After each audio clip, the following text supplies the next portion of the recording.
A very interesting topic, which is kind of neglected, is the history and development of helicopters during World War II.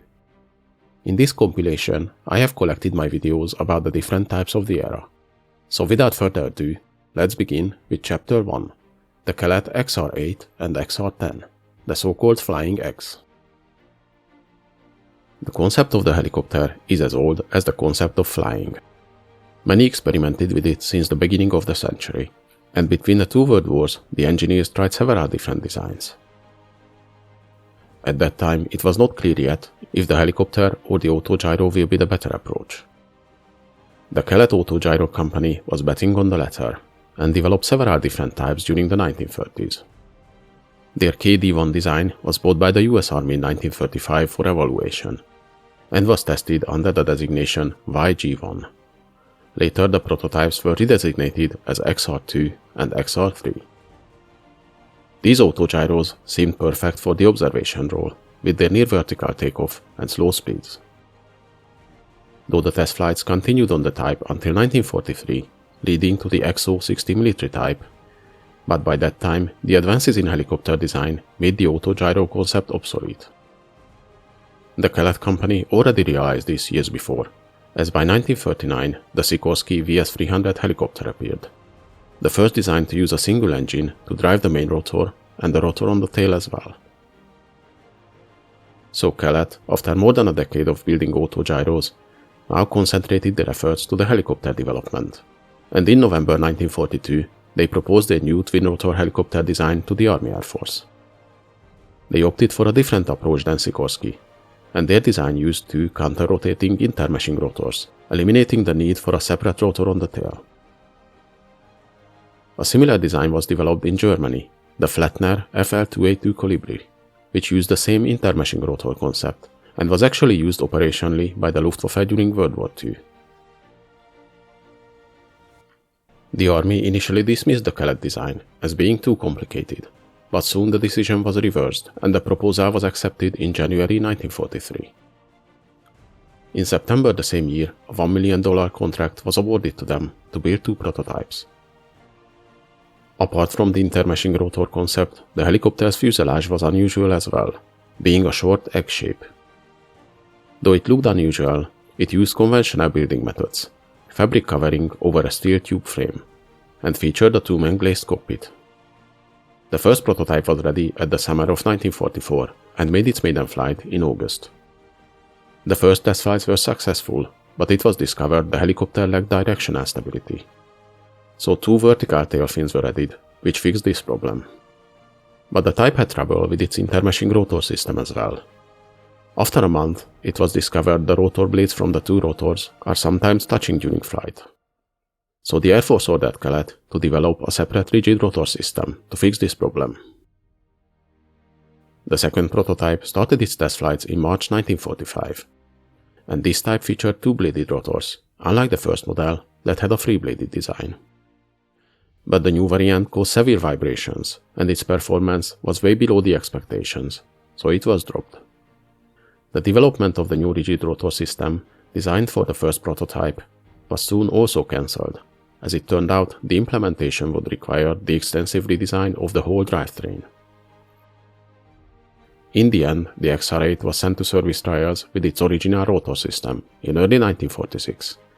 But since the Sikorsky R-4 helicopters at this time were in service for more than 2 years, and even the newer R-5 and R-6 models entered service, it was soon decided the Kellett design is not worth the time and effort anymore. The program was cancelled and the prototypes were handed over to the National Air Museum. But that was not the end of Kellett's intermeshing rotor design. Already in 1945, a bigger version of the XR-8 was on the drawing board.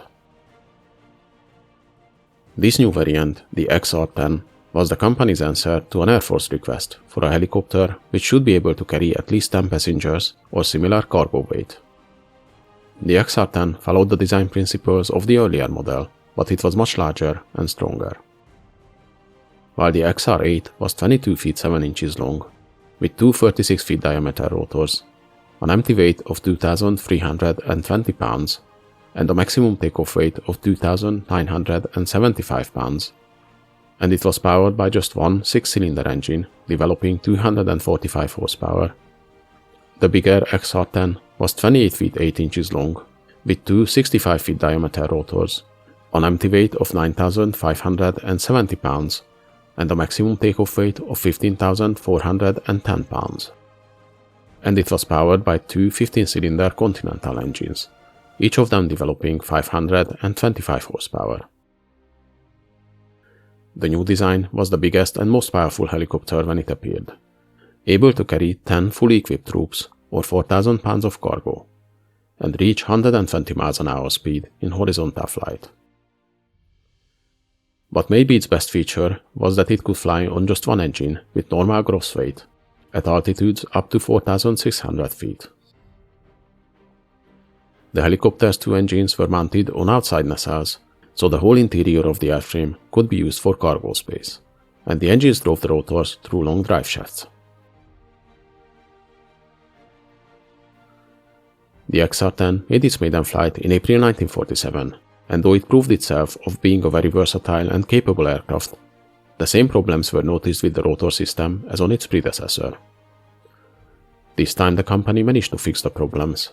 The test flights were deemed successful, and the helicopter was delivered to Wright Field in June 1948. The testing continued there until October 1949, when the prototype crashed due to a control failure. Despite the crash, the Air Force planned to order 10 of these helicopters for further testing, and finally it seemed the Kellett egg beaters might enter service. But sadly for the type, the budget of the Air Force was reduced by the Congress in that year, and the Kellett XR-10 became one of the victims of the budget cuts. The company even planned a 16-seat civilian version, but sadly because of the termination of the project, this never made it further than the mock-up stage. Only 2 units were built from the XR-8 design, and 2 from the XR-10, which were tested by the military. But sadly, technical problems and the budget cuts prevented these interesting helicopters to enter mass production. One of the surviving XR-8 models is under restoration at the National Museum of the United States Air Force. Chapter 2. The German Focke-Achgelis F8223. Many countries around the world were interested in helicopters between the two world wars, and Germany was no exception. Many successful and less successful designs were developed at that time. But the first practical usable helicopter was the Focke-Wulf FW61, which was first revealed in 1936. This design could take off vertically, hover, and had good directional control, and it used the pitch on the rotor blades for the control of the aircraft, just like modern helicopters do. Though only 2 prototypes were built, these showed a glimpse of what helicopters are capable of, and made the Army and especially the Navy interested in the new vehicles. After Heinrich Focke was forced out from the Focke-Wulf company in 1936, the next year he established a new company with Focke-Achgelis to develop helicopters, as the Air Ministry was interested in an improved version of the FW61. The first plans were drawn up for 2 designs, a training version of the new type, which would have been a slightly larger 2-seat version of the earlier model, and a bigger cargo variant, basically an enlarged version of the FW61, with similar twin-rotor layout, but bigger size and featuring an enclosed cockpit and cargo bay. This was the FA266, the civilian version, which was planned to be able to carry 6 passengers, or same amount of cargo. The German Lufthansa was very interested in the type and ordered it in 1938. But not just civilian use was planned for the new aircraft. Both the German Navy and the Air Ministry were interested in the military applications. The military version of the type received a new designation, FA223, and the requirements it had to meet were the ability to carry 700 kilograms of cargo and reach at least 160 kilometers an hour speed. The first military modification, the V1 prototype, was finished in September 1939, and after the war broke out, the civilian variant's development was stopped altogether. The prototype went through countless ground tests, as initially it had many problems to work out. One of the main ones was the unwanted vibrations and low service life of the originally planned Brahmo 323D engine, which was then changed to the newer 323Q type. After the ground tests and many hours of test flight tests, the first free flight happened in August 1940. 2 months later in October, the prototype was presented at a demonstration flight, where it managed to reach 182 km/h speed and an altitude of 4,880 meters, well above the required numbers. The new helicopter was much bigger than its predecessor. With a length of 12.25 meters and a wingspan of 24.5 meters from rotor end to rotor end, it was similar sized as a light bomber. It had an empty weight of 3,180 kilograms and a maximum takeoff weight of 4,315 kilograms.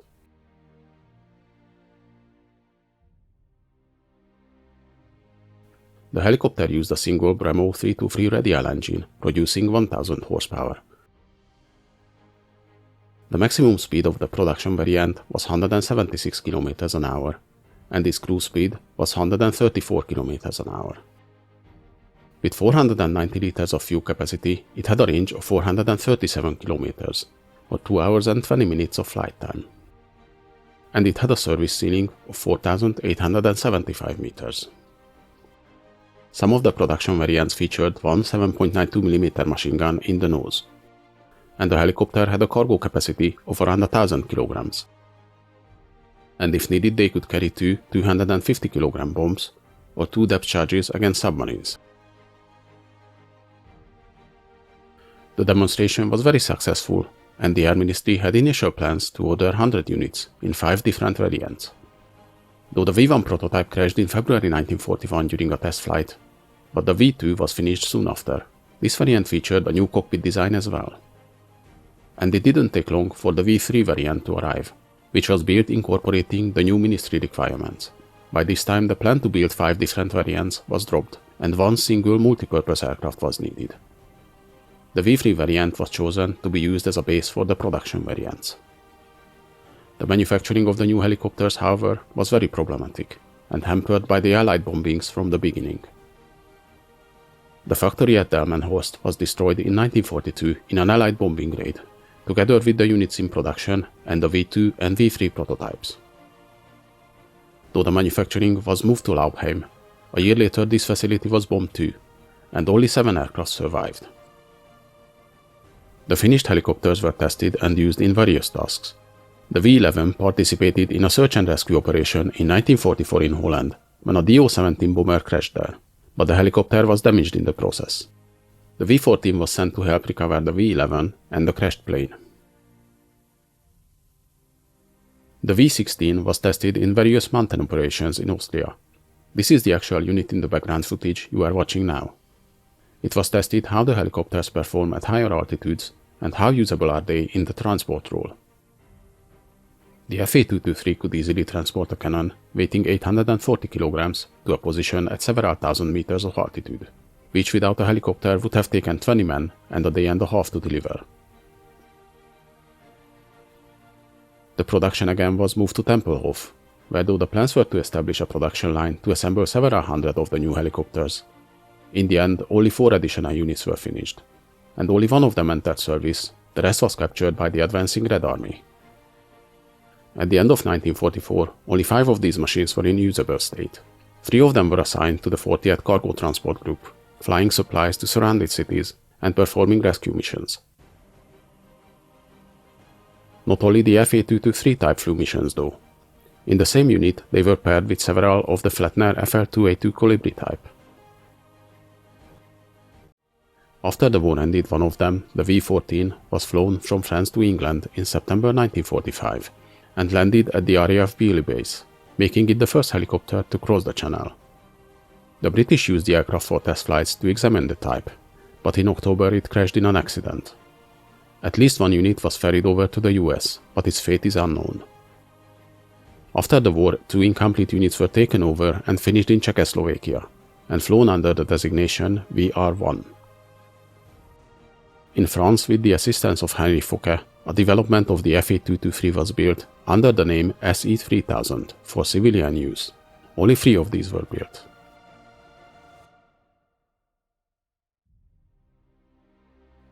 Though the FA-223 was built in very small numbers and didn't have a big part in the war, they demonstrated the possibilities of the use of the helicopter in many tasks, like search and rescue, cargo delivery to hard-to-reach areas, and so on. so they definitely earned their spot as one of the most unique vehicles of World War II.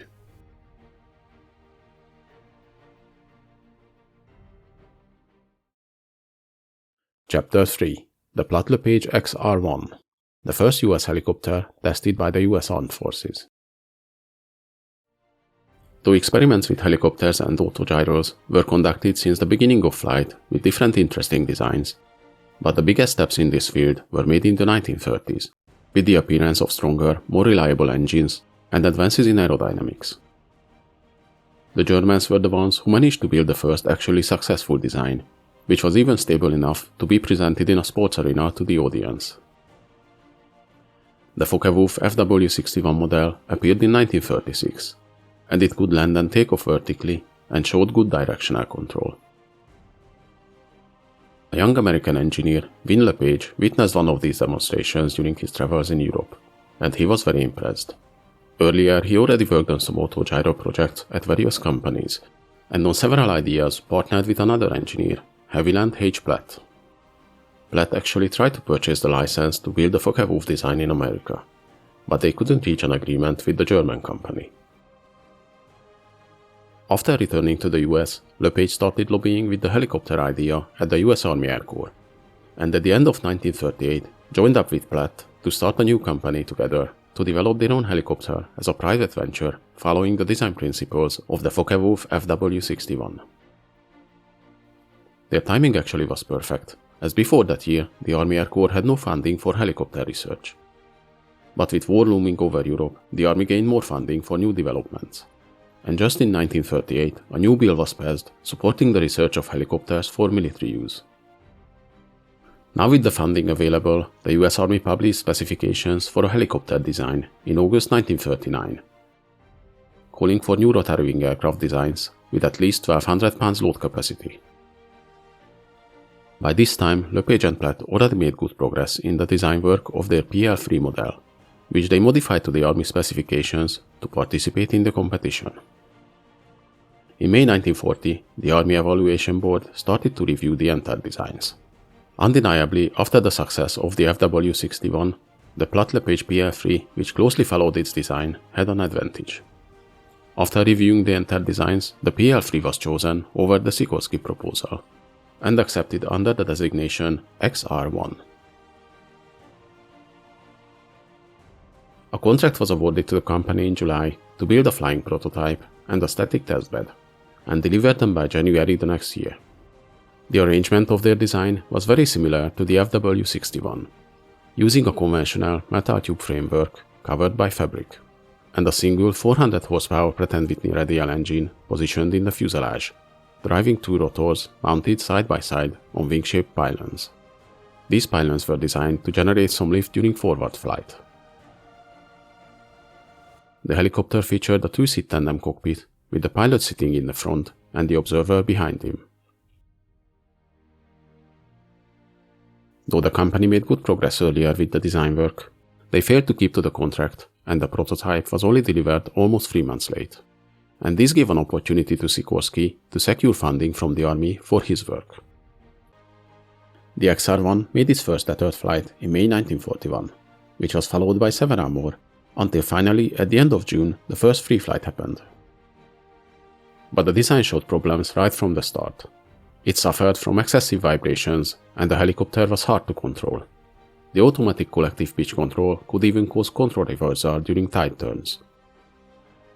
Though several different solutions were tried to fix these problems, the company couldn't fully get rid of them before the prototype was delivered to Wright Field in early 1942 for the early acceptance trials. The problems continued to slow down the progress of the development, and the whole year was spent trying to resolve them, by installing a new rigid rotor system, new blades, giving the aircraft greater range of control, and many more. But the company's test pilot Lou Levitt had still no confidence in the helicopter, and the critical closed-circuit flight test was delayed many times. Finally, in May 1943, Colonel Frank Gregory, the director of the rotary wing projects, himself visited the Platt-Lepage airfield to inspect the development. After spending some time observing the test flights, in early June he finally had enough of the constant delays and climbed into the pilot's seat himself, and completed the closed-circuit flight with around 100 miles an hour average speed without any major difficulties. This might sound bad at first, but it was actually good news for the project, as it showed the problem was not with the machine, but rather with the man at the controls. And this led to the company very soon signing up a new test pilot, Jim Ray. Things were looking up, and finally the tests were underway. Until, during a test flight in July, a rotor broke and the helicopter crashed. As it turned out, the cause of the crash was a basic human error. A fairing on the rotor hub was not secured and failed. But the aircraft was so seriously damaged, it took more than a year to return it to flyable condition again. Luckily for the project, back in October 1941, the Army Air Force already approved funding for a second prototype. This variant, the XR-1A, incorporated many changes and improvements based on the test flights of its predecessor. The most prominent was the changing of the cockpit and the seating arrangement. In the new bubble canopy, now the observer occupied the front seat, and the pilot was sitting behind him. The new model also received a stronger variant of the Pratt & Whitney engine, now producing 450 horsepower.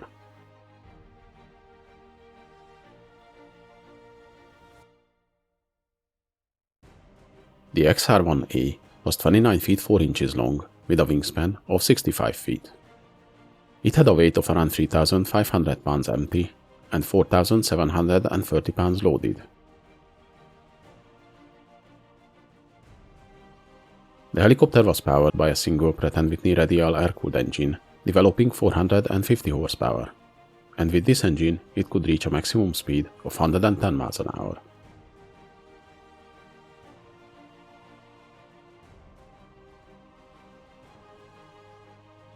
The new XR-1A made its first flight in October 1943 with Buck Miller at the pilot seat. The upgrades on the new variant seemed to work, as the helicopter showed better performance and, more importantly, more precise controls than the first variant. Testing continued at the Platt-Lepage factory until summer 1944, when the helicopter completed a cross-country flight from Eddystone to Wright Field. Here the Army Air Force test pilots took over, and the helicopter performed numerous flights until October, when during a test, the right rotor hub failed and the prototype crashed. Instead of being scrapped, the wreck was sold to former test pilot Lou Levitt, who restored it to be used in his company, Helicopter Air Transport. But soon the helicopter was sold again to another former Platt-Lepage employee, Frank Piasecki. He did not plan to fly the aircraft, instead the airframe was modified and served as a base for the mock-up of his design, the PA-2B ring wing. The crash of the second prototype seemed to be the end of the XR-1 project, but the company actually received another contract from the Army Air Force just before delivering the XR-1A to Wright Field. To avoid looking to be biased towards the Sikorsky design, the Army ordered 7 units from the Platt-Lepage helicopter in January 1944. The first of the YR-4A models should have been delivered a year later in January 1945, but this actually never happened. The company was on the verge of bankruptcy after years of development, and this hampered the production greatly. Finally, in March 1945, the contracts with the Platt-Lepage company were terminated. By this time, the Sikorsky R-4 helicopters were in service with the armed forces, and already 100 of them were delivered.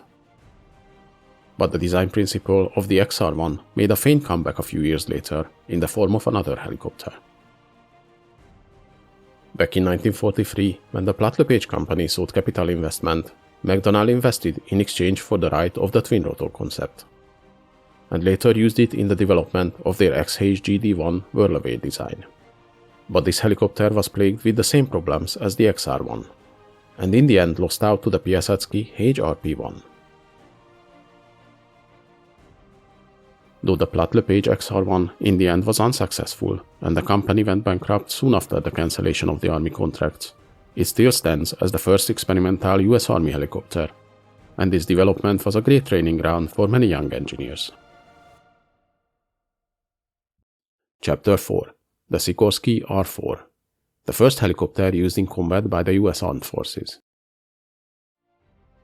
The concept of the helicopter was not new by the 1940s. Many experimented with it since the beginning of the century. and between the two world wars, the engineers tried several different designs to build a commercially usable helicopter. The first actually successful design was built by the Focke-Wulf company in 1936 with their FW61 model, which could land and take off vertically, use the rotor pitch for control just like on modern helicopters, and had good directional movement. It's no surprise the military minds also closely followed the development of helicopter designs, and there were several different types developed in Germany before and during World War II, like the Focke-Achgelis F8223 or the Flettner FL282 Kolibri. But the first single-engine, single-rotor helicopter was developed on the other side of the Atlantic by Igor Sikorsky.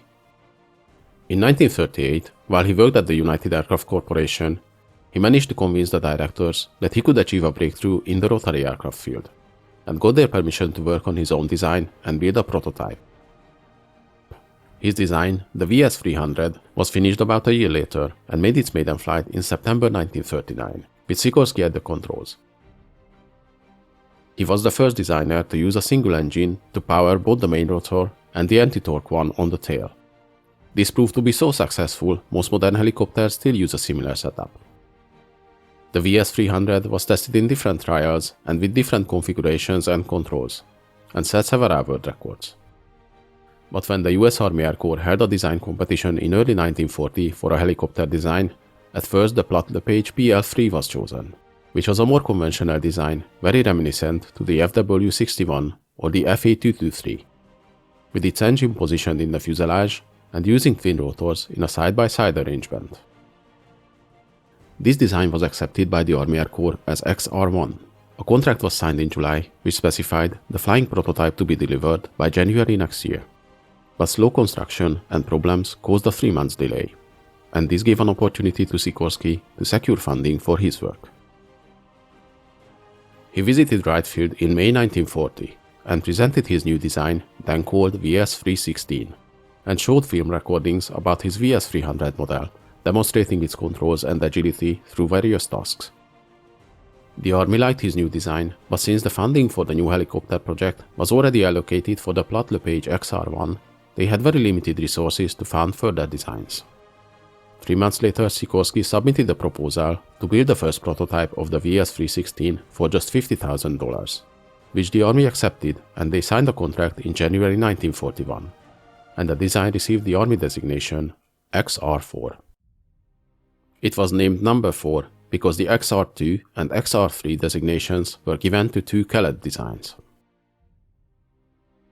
While Sikorsky worked on his new design, the XR-1 went through its testing and turned out to be a very troublesome aircraft, with numerous faults, so much so that the design problems were still not fully fixed when the war ended. If you're interested in the detailed history of the XR-1, keep an eye on the channel, because we will take a look at that helicopter in a separate video soon. If you haven't subscribed yet, now is the time to do it. The new Sikorsky helicopter quickly took form, as most of its features were based on the earlier VS-300 design. It had a tube-frame body covered with fabric and a fully enclosed cockpit featuring dual controls. The prototype was powered by a 165 horsepower engine and made its maiden flight in January 1942. The initial design featured 2 additional lifting rotors on the tail, but these were soon dropped. During the following months, the new helicopter went through various trials to demonstrate the accuracy of the controls. Some of them might seem funny today, but back then helicopters were all new. So the demonstrations included lifting a bag of eggs, then returning them to the ground, delivering a ring to the hands of Sikorsky, or picking up and landing passengers on a rope ladder. A more practical test was conducted in April to demonstrate the helicopter's capabilities, including vertical and horizontal maneuvers, speed and altitude demonstrations, and to prove the helicopter is still controllable in auto-rotation, with the engine turned off. The Sikorsky design passed all these tests safely, with the test pilot Les Morris in the cockpit. After these tests, the Army observers deemed the prototype ready, and requested it to be flown to Wright Field for further trials instead of delivered by truck. The preparations for the 761-mile flight were soon underway. First by testing the helicopter on shorter flights, then on 13th of May, the long trip from the Sikorsky site to Ohio began. The flight to Wright Field took 5 days, with 16 hours and 10 minutes spent in the air and setting 2 unofficial records, a distance record of 92 miles and a 1 hour and 50 minutes endurance one. After further testing conducted at Wright Field, the Army officially accepted the helicopter as XR-4 at the end of May, and in December they ordered initially 15 YR-4A models for service testing, later adding 14 additional units to the order in January 1943. These variants featured a stronger 185 horsepower engine and a larger 38 feet rotor, and with additional modifications implemented during testing and production. In the end, 3 of them were finished as YR-4A and 27 as YR-4B variants. The B version originally featured a bomb rack with the ability to carry 3 100-pound bombs, but on the production variants this was deleted. In May 1943, another demonstration was held when a landing target was painted on the deck of a tanker ship. The helicopter first practiced landings and takeoffs with the ship anchored, and later as the ship was underway, first at 5 knots, then the speed was raised up to 15 knots. Despite the increasing speed and difficulty, it proved itself, performing numerous landings and takeoffs without problems. During this demonstration, the pilot of the R-4 was Colonel Frank Gregory, who was actually a key figure in the success of the design. He also flew Sikorsky's earlier VS-300 helicopter and gave valuable feedback on it. And he also had a big part in the decision for the Army to invest in the VS-316 design as a backup for the failed XR-1. Later the same year a contract was signed for 100 R-4B variants. From these, 40 were assigned to the Army Air Force, 19 to the US Navy and Coast Guard under the designation HNS-1, and 41 were sent to Britain under Lend-Lease.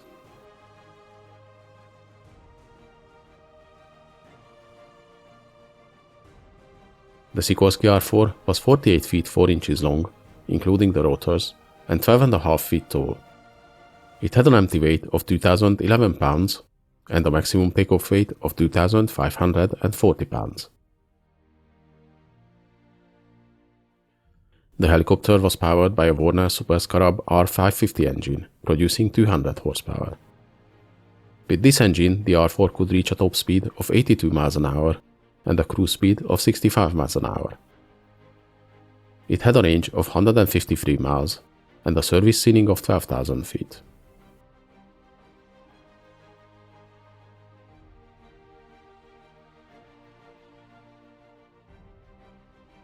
The XR-4 was the original prototype, powered by a 165 horsepower engine. The following YR-4A were further test versions, using a stronger 185 horsepower engine and larger rotors. 3 of them were built. The YR-4B variants featured further improvements and originally featured a bomb rack. 27 were built. The R-4B was the production variant, using a 200 horsepower engine and the larger diameter rotors similar to the YR-4A variants. 100 units were built. The HNS-1 was the US Navy designation of the helicopter. In British service, the type was named Hoverfly-1 and was used by the Royal Air Force and the Royal Navy. The S-54 model was a single modified type with a third seat for an observer behind the rotor.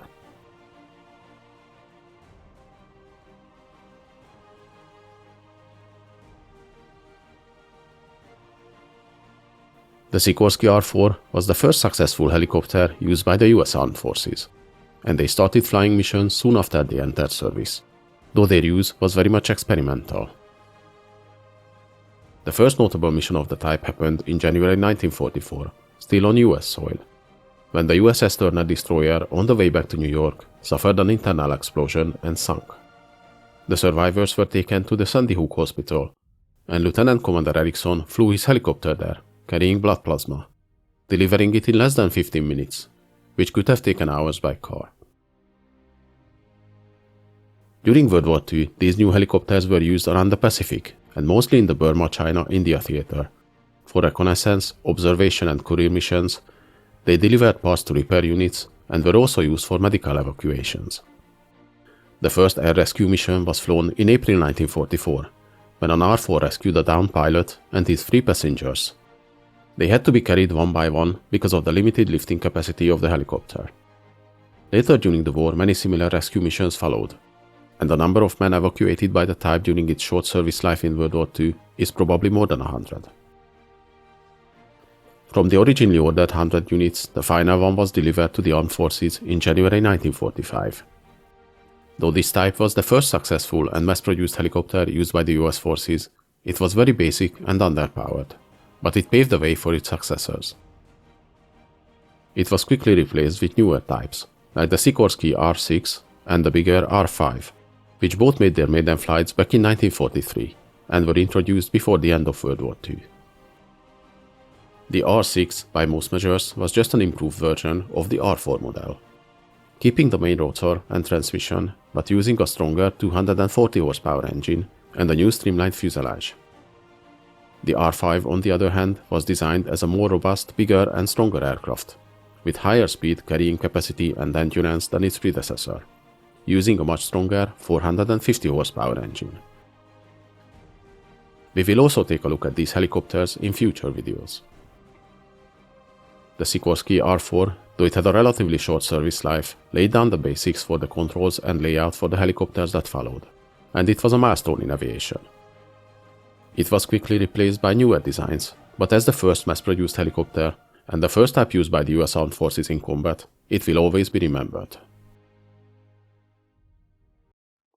Chapter 5. The Piasecki HRP-1, HRP-2 and H-21, the so-called Flying Bananas, the first tandem rotor helicopters of the world. Though helicopter developments were well underway on both sides of the Atlantic during World War II, the resulting designs were mostly smaller vehicles, like the Sikorsky R-4 in the US or the Flettner FL282 in Germany. There were experiments with larger twin-rotor helicopters as well, like the Platt-Lepage XR-1 or the German FA223, but these often run into problems because of their insufficient engine power and complicated construction. While the US Army and the Air Force actively pursued helicopter developments, the Navy neglected this area for quite a while. But after a 1943 Senate hearing, they were instructed to look for suitable designs. But since the main helicopter manufacturers, Sikorsky and Platt-Lepage, already worked on Army contracts and had no free manufacturing or development capacity, the Navy turned towards smaller designers. One of those was Frank Piasecki, a young engineer who earlier worked at the Kellett XR-8 company and later at Platt-Lepage as a control engineer on the XR-1 design, and built years of experience with autogyros and helicopters. His first working design, the PV-2, was a small single-rotor aircraft, which flew in April 1943.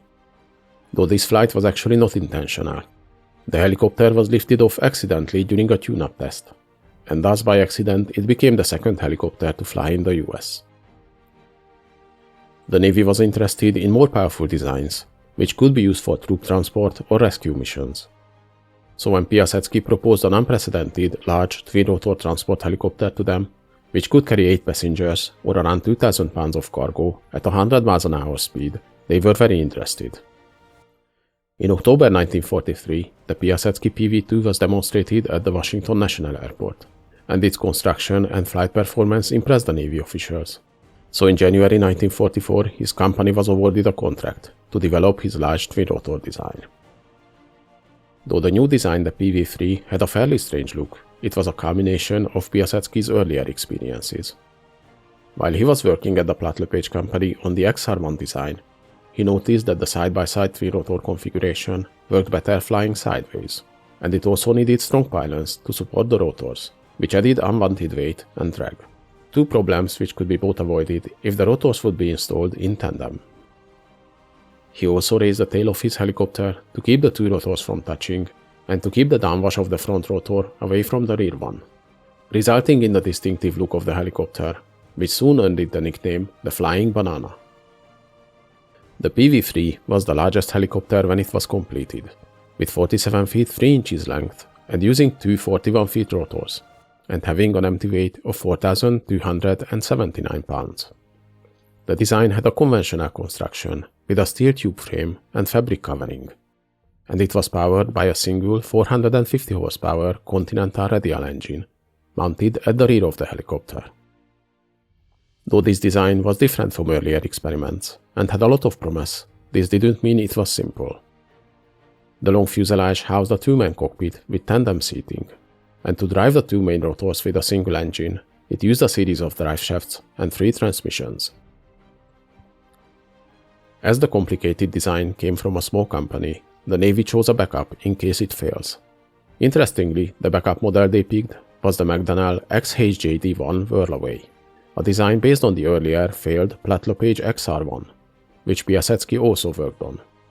But the McDonnell design showed the same problems the XR-1 had in the past, and it was eventually cancelled. Meanwhile, the PV-3 made its maiden flight in March 1945, and during the test flights it managed to reach a speed of 95 miles an hour and lift 1,800 pounds of weight. The first unit was kept as a company property, so it received the Navy designation XHRP-X, where the second X indicated it was a company prototype, while later Navy models were designated XHRP-1. During this time, the company received another contract from the Navy for a smaller 6-seat helicopter.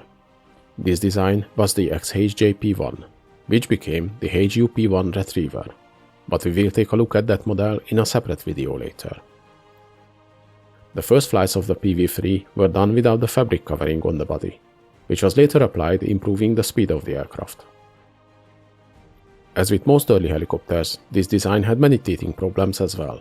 The first prototype had very heavy controls, but that was quickly corrected by the engineers. And as it was found over the testing, the transmissions needed much higher quality parts than the initially used automotive components, which caused several malfunctions until they were replaced. By 1946, 2 additional prototypes were finished for the Navy, from which the second one was the pre-production version for the HRP-1. These variants were upgraded to 600 horsepower Pratt & Whitney engines. The testing was satisfactory, and the Navy ordered 20 production models in 1947. Most of these were supplied to the Marine Corps, where being the first helicopter with sufficient carrying capacity, they were used to develop helicopter assault tactics. They remained in service until 1953, but the experiences with the HRP-1 soon led to an improved variant, the HRP-2, which featured a revised, more streamlined fuselage with an all-metal skin, and more importantly, an improved cockpit. The original design's cockpit was positioned closer to the center of gravity. However, experiences on the HRP-1 showed that the pilots usually pivoted the helicopter around the cockpit. So on the new variant, it was moved forward, giving better visibility to the pilots, who were now sitting side by side. The HRP-2 was 7 feet longer than its predecessor, and thanks to its better aerodynamics, its speed increased to 105 miles an hour. But the redesign and the new fuselage increased the weight of the HRP-2 with more than 1,000 pounds. And because it used the same 600 horsepower engine, it could now only carry 5 troops, which given the size of the helicopter was not economical. In the end, only 5 units were built from this variant, but the new fuselage and cockpit arrangement served as a base for the new, more powerful H-21 model. After the success of the HRP-1, in 1949, Piasecki proposed their new H-21 model to the US Air Force. This helicopter was based on the HRP-2 design and was initially intended as an Arctic rescue aircraft to operate in harsh weather conditions and temperatures as low as -54 Celsius. The new design was an all-metal construction and finally featured a powerful engine to fit the size of the fuselage. The new 1,150 horsepower Wright R-1820 engine greatly increased the helicopter's lifting capacity and speed over its predecessor. The new model made its maiden flight in April 1952 and lived up to the expectations. The speed of the new helicopter increased to 125 miles an hour, and its cargo capacity to 20 troops. The Air Force was interested in the design, and after the test flights, they ordered 32 search and rescue H-21A variants and 163 H-21B troop transport variants. The production A version used a 1,250 horsepower engine, while the B model featured an even more powerful variant developing 1,425 horsepower, resulting in a lifting capacity fitting for its size, as it could carry 20 troops. The Army also placed orders for the new helicopter, which they designated H-21C. The type was accepted into service in 1953, and in the same year it set an altitude record with 22,100 feet, and 2 days later a speed record with 146 miles an hour. In August 1956, it became the first helicopter to accomplish a non-stop cross-country flight in 37 hours. Sadly, Piasecki was not able to enjoy the success, as in the same year he was forced out of his company, which became the Vertol Corporation, and later in 1960 it was acquired by Boeing.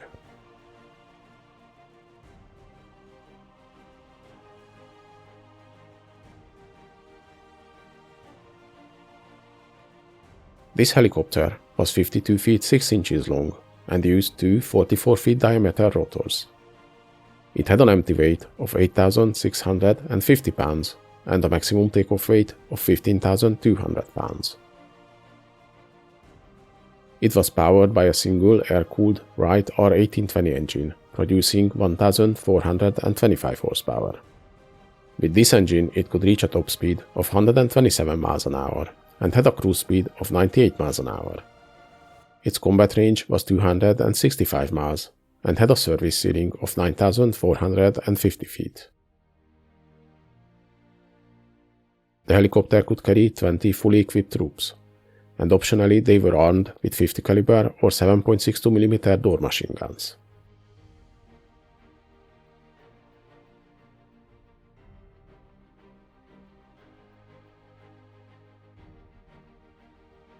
The YH-21 models were the service test variants. 18 were built.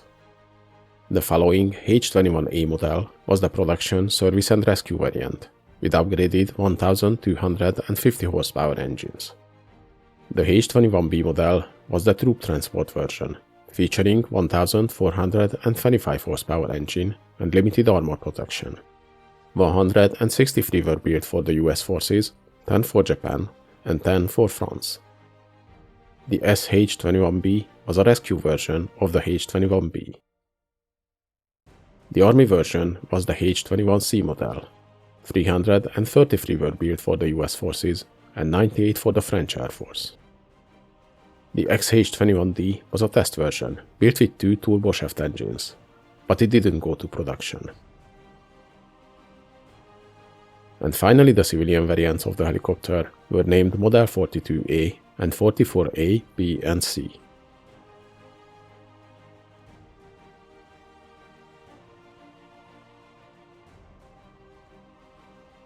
After entering service, the type saw extensive use in many different roles, mostly as a transport, but it was also used in the cold northern regions by the US Air Force and the Royal Canadian Air Force to maintain the early warning radar sites.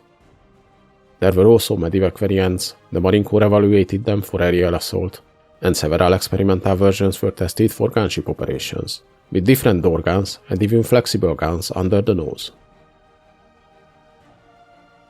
The first combat use of the type, however, happened in the Algerian War by the French forces, who ordered 98 of the type.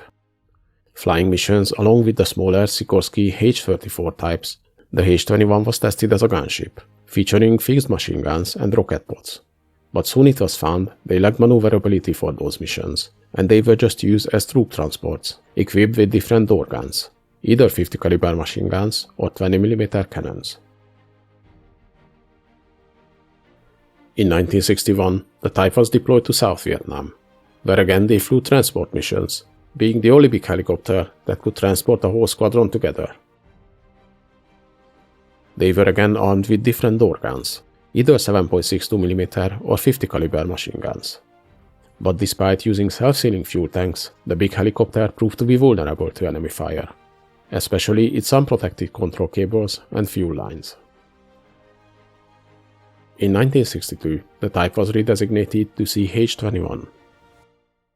Originally designed for cold weather conditions, the CH-21 also ran into performance and reliability issues in the hot and dusty South Vietnam.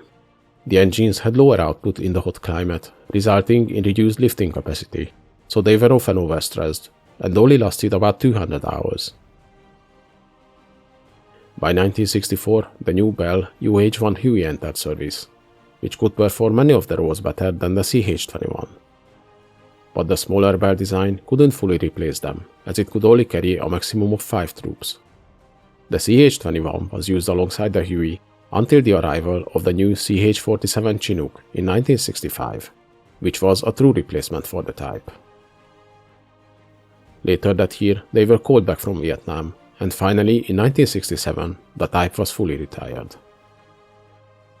Interestingly, their replacement, the Chinook, was actually a descendant of the CH-21, as by that time Boeing acquired the former Piasecki Corporation. Though the Flying Bananas were early designs, and they had a relatively short service life, the helicopters built by Boeing after them, like the CH-47 Chinook and the CH-46 Sea King, all carried their legacy, and many of them are still in use today. Chapter 6. The Flettner FL282, a German World War II intermeshing rotor helicopter. Just like in many other countries around the world, the Germans were interested in the helicopter concept between the two world wars, and many successful and less successful designs were developed at that time. But the first practically usable helicopter was the FA-61, which was first revealed in 1936. It could take off vertically, hover, and had good directional control, and used the pitch on the rotor blades for the control of the aircraft, just like modern helicopters do. Though only 2 prototypes were built, these showed a glimpse of what helicopters are capable of, and made the Army, and especially the Navy, curious. The Flettner helicopter came from a line of experimental designs developed by Anton Flettner during the 1930s with the support of the German Navy. The Navy at that time was looking for a small aircraft which can land on ships and fly between the shore and the ships with ease, so they supported Flettner's experiments, hoping his designs could be what they are looking for. The first of this family was the FL-184, developed in the mid-1930s, but this aircraft was actually not a real helicopter but an autogyro. In 1935, Flettner received a contract from the RLM to build the prototype. Though this experimental aircraft was a successful design and showed promise, it was cancelled when the only prototype was destroyed in a fire. Flettner's work, however, didn't stop here, and the next variant, the FL-185, was an evolution of the concept. He developed the autogyro into a gyrodyne, featuring a 3-bladed lifting rotor and 2 horizontal pulling ones on each side. The FL-185 could take off and land vertically and hover in place, which was possible because in flight the 2 side propellers worked in opposing directions, giving the same effect as the single-tail rotor on modern helicopters. The prototype was built and testing began in 1937, and though the design showed promise, it was considered too complicated and was abandoned. But the test results led to newer designs, and the next in line was the FL-265. This aircraft, developed in 1938, was the first of Flettner's designs to use intermeshing rotors. The German Navy already ordered 6 prototypes to be built even before the design was finalized. They were excited about the new aircraft because this new design left the autogyro concept and put the emphasis on the main lifting rotors, and was a big step towards the modern helicopters we know today. The first flight was concluded in May 1939, piloted by Richard Perlier, which was followed by many other tests, including naval trials, landing on cruisers and U-boats. The Wehrmacht also tested these new vehicles, not just as reconnaissance, but for lifting heavy loads or towing barges during river crossings. To prove the new aircraft is not as vulnerable and helpless as many were suspecting, tests were conducted. Fighter planes simulated attack runs on the FL-265, but they failed to score any hits after several attempts, thanks to the maneuverability of the helicopter. The aircraft was actually seen as such a success, it was meant to go into large-scale production, but by that time its successor was already in the works, and that was the FL282 Kolibri. The FL282 was a completely new design.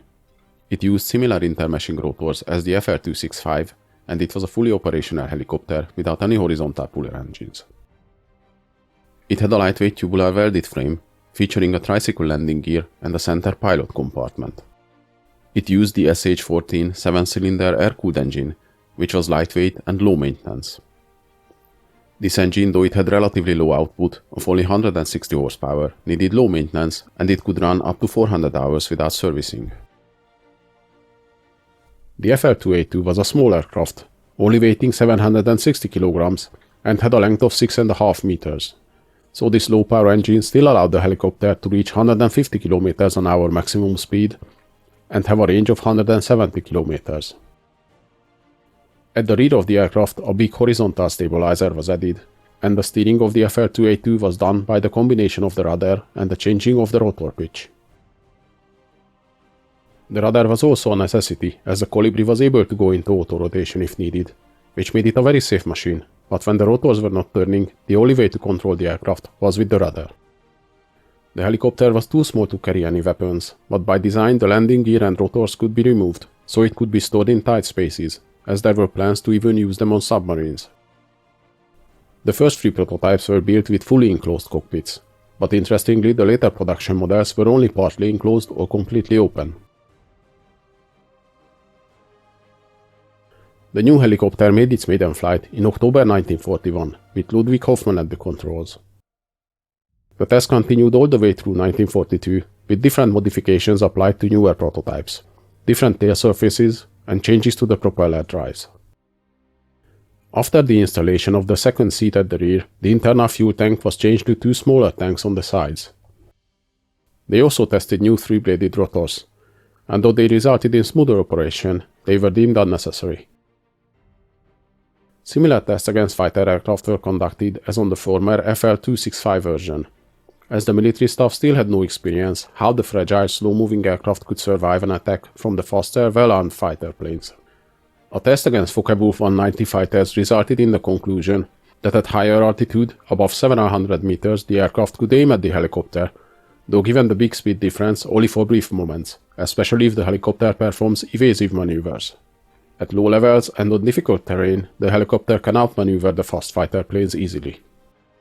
They were tested against ground fire as well, shooting several different caliber weapons at an unmanned hovering FL282. It was found that the moving rotors had a very slim chance to be hit, and even when hit, the bullets did little damage to them. After the first flights, the Navy immediately ordered 45 units for evaluation. They were tested and used under different climates, from the Baltic Sea to the Mediterranean. The Navy planned to use the Kolibri as a submarine spotter. It was a very stable and very maneuverable aircraft, and it could land on warships even in bad weather and strong winds. The landing and takeoff were tested many times, sometimes on heavy seas, but the FL282 managed to land safely on the ships every time. Special landing platforms were constructed on different ships, and the Kolibri had to land on these roughly 5 by 5 meter platforms on the moving ships. The FL282 actually flew more hours than any other World War II German helicopter design, as it went through very strict testing. By 1943 some of them were used operationally, protecting convoys in the Mediterranean, though at that time only around 20 of them were built in total. Later in the war the Wehrmacht planned to use them as artillery spotters. Luckily the FL282 was designed as a 2-seater from the beginning, so it was no problem adding a second seat at the rear. The big plans for using these helicopters for many different roles were hindered by the constant Allied bombings though, as the manufacturing had to be relocated several times.